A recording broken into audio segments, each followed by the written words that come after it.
Salam müəllimlər, necəsiz? Dərsimiz 6-cı sinifin 5-ci mövzusu olan sanitar texniki avadanlıqların sadə təmiri mövzusudur. Gəlirik indi dərsimizə. Hər mənzildə, məktəbdə su kranı, su ötürücülərdən ibarət olan sanitar texniki avadanlıqlar var. Bəs ən çox nasazlıq harda olur? Elə ən çox nasazlıq da sanitar texniki avadanlıqlarda baş vermiş olur. Çox vaxt ki, bu testlərə həmin bu hissə ən çox nasazlıq harda baş verir, deyirik sanitar texniki avadanlıqlarda. Sonra gəlir, su qarışdırıcı kranı təmir etmək üçün nəyi bilməliyik? Su qarışdırıcı kranı təmir etmək üçün onların quruluşunu bilmək və hissələrini bir-birindən fərqləndirməyi bacarmaq lazımdır. Deməli, bunu biraz əvvəl yazmışam. Deməli, bir də deyirəm, su qarışdırıcı kranları təmir etmək üçün nəyi bilmək lazımdır? Onun hissələrini bilməli, quruluşunu bilməli, belə deyək, və hissələrini bir-birindən fərqləndirməyi bacarmaq lazımdır. Şəkil 1-də göstərir. Bir linkli su qarışdırıcı kran. Baxın, bu növ kranların fərqli quruluş xüsusiyyəti eyni zamanda iki başlığın funksiyasını yerinə yetirə bilən bir qolun olması. Deməli, bunun fərqli xüsusiyyəti nədir ki, onun bir qolun olması, yəni bütün funksiyanı yerinə yetirir. Yəni, iki başlığın da belə deyək, funksiyasını bir qol vasitəsilə yerinə yetirə bilərik. Deyir, onun yuxarı və aşağı, sağa və sola çevirərək tələb olunan təzyiqi və eyni zamanda verilən suyun temperaturunu asanlıqla belə deyək, təmin edə bilərik. Yəni, evlərimizdə də var, bir çoxumuzun da belə deyək, evində istifadə etdiyimiz onsuz da bir linkli su qarışdırıcı krandır. Təzyiqini, yəni suyun təzyiqini belə deyək, tənzimləmək üçün onu aşağı, yuxarı edirik və yaxud da ki, temperaturunu tənzimləyir, sağa-sola çevirərək də isti və yaxud da ki, soyuq hala gətirə bilərik. Bir linkli su qarışdırıcı kran şəkil 1-də hissələrini göstərir. 1 dəstək, 2 su şırnağı tənzimləyicisi, 3 keramik katrik, baxın bu hissə, 4 gövdə, 5 deməli, təsbit edici pərçim, 6 isə əyilən su borulardır. Deməli, müəllimlər, mən belə deyərəm sizə ki, bunu dəstək kimi yadda saxlayırıq. Dəstək kimi, yəni bu hissələri, baxın, D nədir? Elə özü, bir, dəstək bir hissəsi. Ümumiyyətcə, bu sözü, bir linkli su qarışdırıcı kran hissələrini dəstək sözündən yadda saxlaya bilərsiniz. Deməli, D, dəstək, sonra Ə, əyilən su boruları, S, su şırnağı tənzimləyicisi, T, təsbit edici pərçim və bunu K və G kimi, kiloqram son sözünü K kimi yadda saxlayırıq. Deməli, keramik katrik və digər nə idi? Gövdə. Dəstək, yəni bu formada dəstək sözünə daha çox bənzəyir. Mən özüm də bu formada yadda saxlamışam, sizə də məsləhət görərəm. Sonra müəllimlər, suyun soyuq və isti verilməsi, ilıq verilməsi bir linkli və ventilli su qarışdırıcı kranlardan asılıdır. Deməli, suyun soyuq, isti və ya ilıq verilməsi bir linkli və ventilli su qarışdırıcı kranlardan istifadə geniş yayılmışdır. Hazırda təyinatlı su qarışdırıcı kranlar istehsal edilir. Əl üzü yuyanda, tək əl üzü yuyan deyirsə mərkəzi, hər ikisində deyirsə vanna və əl üzü yuyan deyirsə ümumi. Sonra müəllimlər, su qarışdırıcı kranlar su ilə daim təmasda olduğu üçün onların metal hissələri latun və tuncdan yadda saxlamaq üçün latun, baxın tunla bitdi və tunla da başlayır. Hansı hissələri? Metal hissələri. Bəs kran başlıqları isə plastik kütlə və metaldan olur. Kran başlıqları plastik kütlə və metaldan, sıxıcı ara qatları rezin, dəri və plastik kütlədən ibarət olur. Deməli, sıxıcı ara qatları rezin, dəri və rezindən, dəridən və plastik kütlədən və s. hazırlana bilər sıxıcı ara qatlar. Sonra şəkil 2-də əl üzü yuyanın, belə deyək də, ventilli su qarışdırıcı kranın quruluşu verilib. 1. Baxırıq gövdəsi, baxın, bu hissəsi gövdəsidir. 2. Nədir? Ventil başlıqlar. Baxın, bu hər iki başlıq ventil başlığıdır. 3 isə nədir? 3 isə boru, su axan boru. Neçə hissədən ibarət oldu ventilli su qarışdırıcı kran? 3 hissədən ibarət oldu. Sonra müəllimlər, ventilli başlıq su qarışdırıcı kranın tərkib hissələrindən biridir. Çox vaxt testlərə də bu düşür. Ventilli başlıq su qarışdırıcı kranın tərkib hissələrindən biridir. Nə? Ventilli başlıq. Baxın, yəni 2 olan hissə bu su qarışdırıcı kranın tərkib hissələrindən biridir. Hər biri tərkib hissəsidir, amma bunun ayrıca adını verdiyinə görə onu mütləq yadda saxlayırıq. O suyun hərəkətini tənzimləmək üçün nəzərdə tutulan bağlayıcı qurğudur. Deməli, bağlayıcı qurğu nədir burada? Ventilli başlıq. Nə üçün? Suyun hərəkətini tənzimləmək üçün nəzərdə tutulan bağlayıcı qurğu ventilli başlıqdır. Baxın, yəni suyu açan, bağlayan, belə deyək, onu reqlovka edən həmin bu ventil başlıqlardır.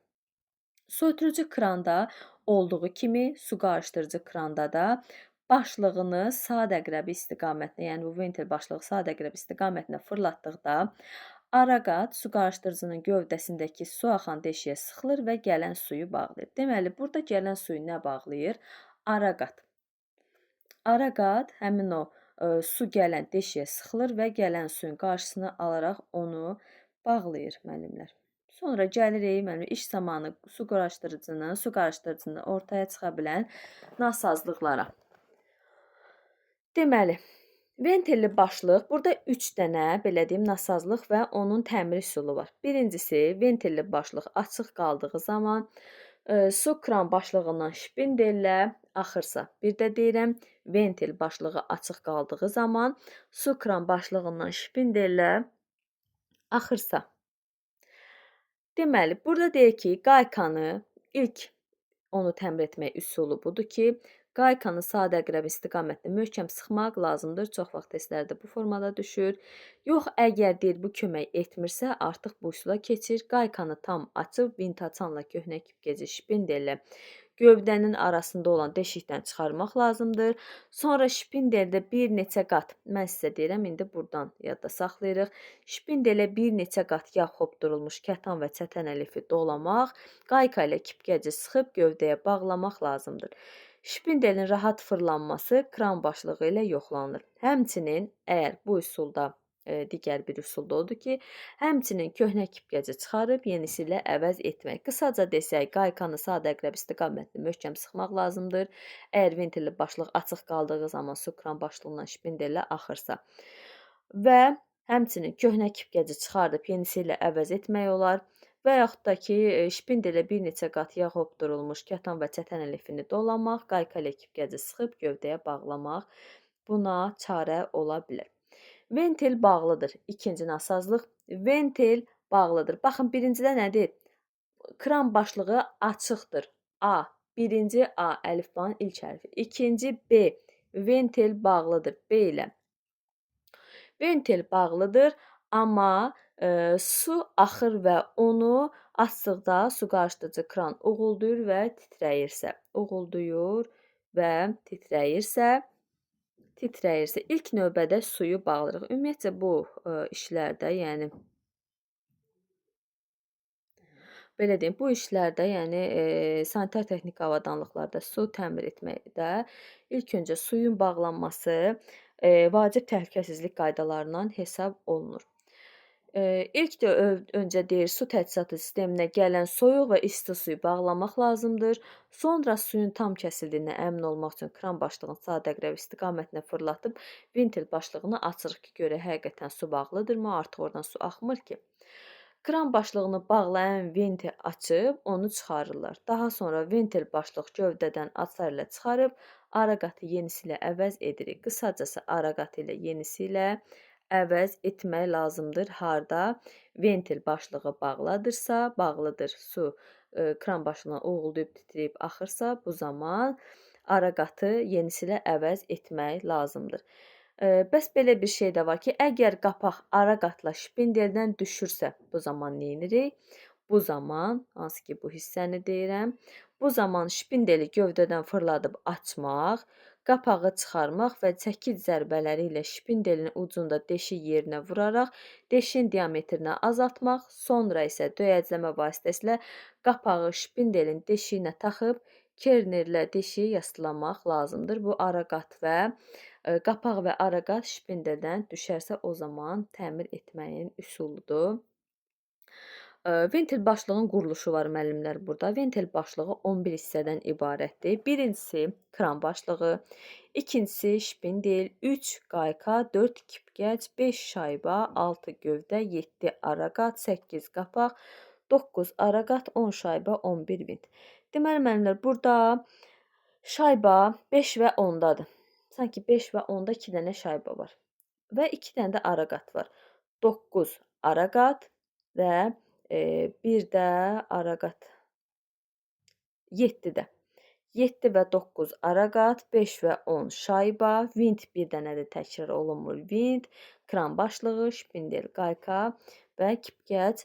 Bunlar 11 hissədən ibarətdir. Bu isə ventil başlığının quruluşuna aid olan hissələrdir.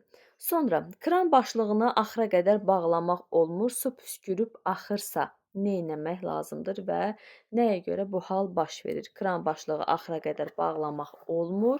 Su püskürüb axırsa. Bu nasazlığı deyir aradan qaldırmaq üçün ventil başlığı dəyişmək lazımdır. Nasazlığın təmiri odur ki, ventil başlığını dəyişmək.